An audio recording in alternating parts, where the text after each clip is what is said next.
Fool me once, Brett, shame on me. Fool me twice, Brett, shame on me again. But fool me 3 times, shame on you. And this is what's going to happen. He's going to go to the Vikings. The Vikings are a worse team because of it. You know why? Because he doesn't fit their style of offense. He throws interceptions. He throws downfield. He gives away the ball. The Vikings don't need that. They just want to run the ball all day with AP. I think that he actually costs them a couple of games this year. He will, believe me. I'm making a prediction. Brett Favre will make the Vikings worse. I said it here first. If I'm wrong, I'm wrong. If I'm right, genius. Well, anyway, part of that prediction was completely wrong. Brett Favre, in fact, took the Vikings from an above-average, good playoff team to one of the elite teams in the NFL and a team that almost represented the NFC in the Super Bowl. But he did single-handedly cost the Vikings one thing, and that was a chance to win the game by throwing that interception with less than a minute left on the clock in the fourth quarter. He ultimately sealed the Vikings' fate. From then on, it just seemed like it was destiny, which has been the Saints' theme for the entire season, that the Saints would win and the Vikings would lose. I did pick the Vikings to win. I thought they were a better team, better suited to win, just better across the board. But although my brain was telling me to pick the Vikings, my heart and my emotions was telling me to pick the Saints, but I stayed with the Vikings, and, well, they lost. Since I'm really, really bad at picking teams, I guess they just had to lose. But once again, that Favre turnover proved to be oh so costly. Anyway, the Vikings dominated throughout the entire game. They had more yards, more first downs, more third down conversions, more time of possession, more passing yards, more rushing yards. They dominated, except in one key category, which was turnovers. They had 5 turnovers. I believe it was 2 interceptions and 3 fumbles. To the Saints' 1 turnover, which was the Reggie Bush fumble, muff punt, at the end of the half. Now, if you followed me on Twitter, you would have seen last night that I tweeted that before the game would eventually come down to who could get to the quarterback more, and whoever would win the turnover battle. Whoever would dominate those 2 aspects of the game will win.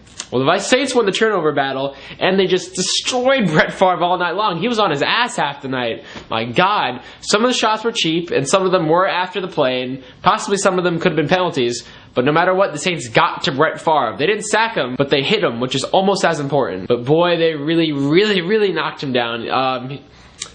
After one instance when he was knocked down, I believe he hurt his ankle. He had to get his ankle taped up. He wasn't as mobile afterwards. After the consistent knockdowns and hits, it really starts to wear on a quarterback. Because in your mind, you're thinking, okay, I have less time to get the ball off, and when I get the ball off, I don't want to get hit. Thus, Brett was more prone to gambling. On the interception at the end of the fourth quarter, he had a good 5-10 yards in front of him to run and possibly could have picked up some more yards to make it an easier field goal. But since he was injured and he's gotten knocked around the entire game, he just couldn't take the risk of another hit. Threw across his body, which is a cardinal sin in quarterbacking. The first thing you hear when you teach a kid how to play quarterback, never throw across your body, never throw across the field, don't throw across the grain. Brett Favre did that, and big surprise, it was an interception. But this gambling has been very, very uncharacteristic of Favre this season. He only threw 7 interceptions in the regular season, but he threw 2 yesterday in the NFC Championship game.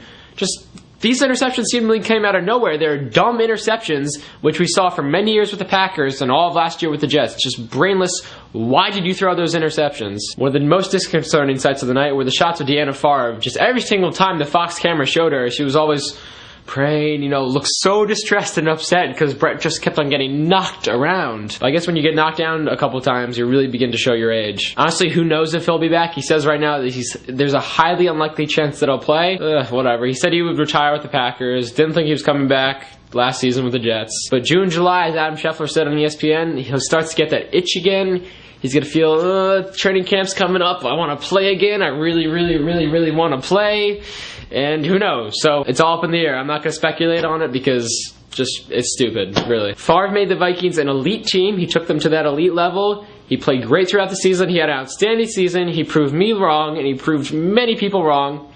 The guy can still play quarterback. He's still a top 10 NFL quarterback. And right now, if he doesn't come back, it's up to the Vikings to find somebody that can replace him so they can maintain this level of success and play, or at least come close to it. I don't know if Tavares Jackson's the answer. I don't know if Sage Rosenfeld is the answer. We didn't really see them at all this year. They're kind of solid, average NFL quarterbacks. We don't know. Maybe the Vikings will go after Donovan McNabb. I don't know. Nevertheless, the Vikings are a good young team. It should be an interesting battle for the NFC North in 2010 again with the Packers and Vikings. 2 really good teams going at it, and I'm looking forward to it. Again, follow me on Twitter at jblock49. I have over 2,600 tweets. I tweet constantly. If you love Twitter, follow me. And that's all for today, guys. For JLB Sports TV, I'm Justin Block.